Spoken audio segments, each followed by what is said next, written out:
This morning, it's a great privilege to be here to speak about one of the Tudor period's most vital narrators, Eustace Chapuis, the imperial ambassador to Henry VIII's court, and fittingly in this particular castle, his relationship with one of the most important women in his life, Queen Catherine of Aragon. Chapuis' instructions were what we might expect, to deal with commercial and financial matters, to smooth relations between Henry and Charles, to deal with imperial pensions to certain English nobles, and to finally counter the influence of the French, or I should say, to keep France out of England's bed. But he was also there to help reconcile Henry and Catherine by using his extensive skills and expertise in legal training.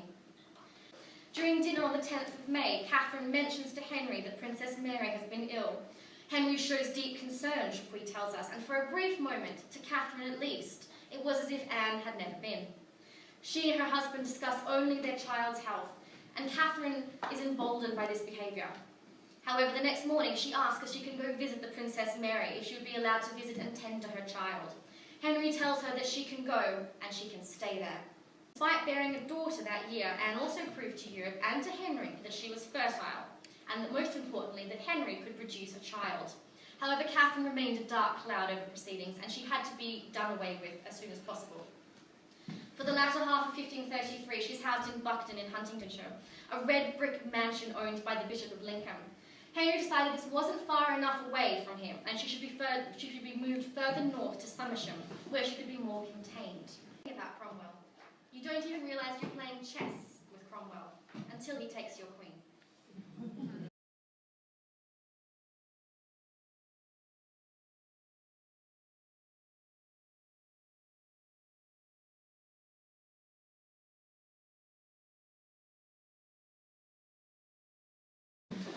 As you heard, my name is Amy Licence. I'm the author of a few books on the late medieval and early Tudor period.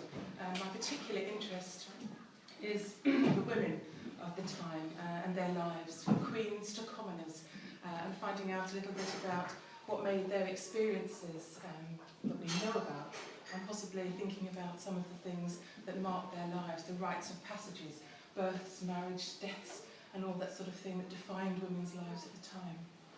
Catherine's meetings with Thomas Culpeper were facilitated by Jane Rochford, who probably overheard them through closed doors, sufficiently to offer her opinion that they had slept together. We also know that Mary Boleyn was his mistress, because he required a dispensation to marry her sister later on. Without those two tangential details, we would be discussing Henry today as an anachronistic, shining example of marital fidelity.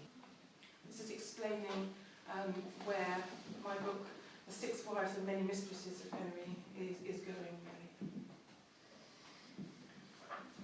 The spotlight falls on his bedchamber, his bedclothes, on courtiers dressed in masks, on keyholes, shadows, and hidden corners of the palaces of pleasure.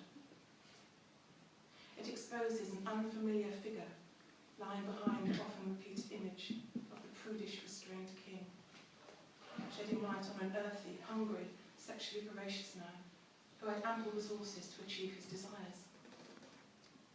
This study also rejects the unrealistic notion that Henry abstained from sex while wooing Anne Boleyn from 1525 to the autumn of 1532. The notion of a delicate, prim, straight-laced king is belied by the cumulative weight of direct and indirect evidence about his sexual exploits.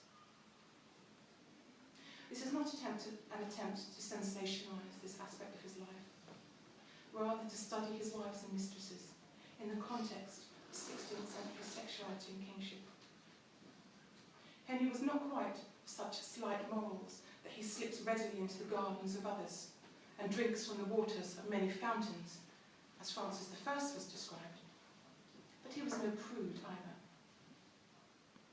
Perhaps the most telling comment about his extramarital activity comes from his own pen, when he offered to take Anne Boleyn as his only mistress, casting off all other besides you out of my thoughts and affections, and serve you only.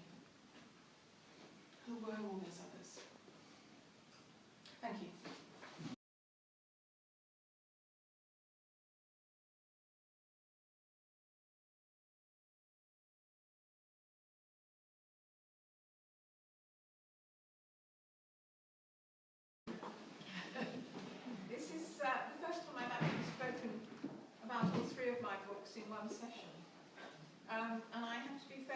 economical with the time, so I probably talk for about at least an hour on each of them, by which time you probably have fallen asleep and wished fervently that you hadn't arrived in the first place.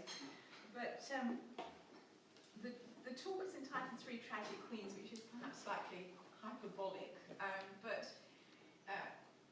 in talking about Catherine Parr, Mary Tudor and Mary Queen of Scots, I am dealing with one Queen Consort and two Queens Regnant in the 16th century.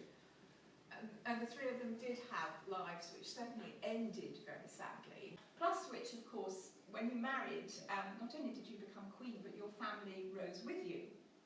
So she did marry him, but interestingly enough,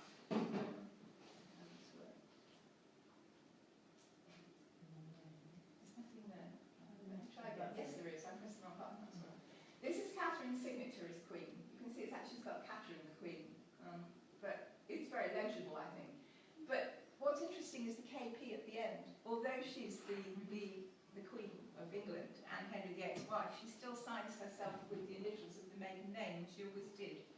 Look again at the reputation of a woman who has, in many respects, been slandered by history. And she is our first Queen Regnant. I still get heebie-jeebies when people think Elizabeth I is our first Queen Regnant. She isn't. Some of which, I mean, it's not a very good reproduction of the portrait, for which I apologise, but I think you can still see some of the stress in her face, actually. She had been a very good-looking girl and young woman. She was small, quite short, but she was considered an attractive princess. You have to read a bit between the lines of these things. In those days, all princesses were beautiful,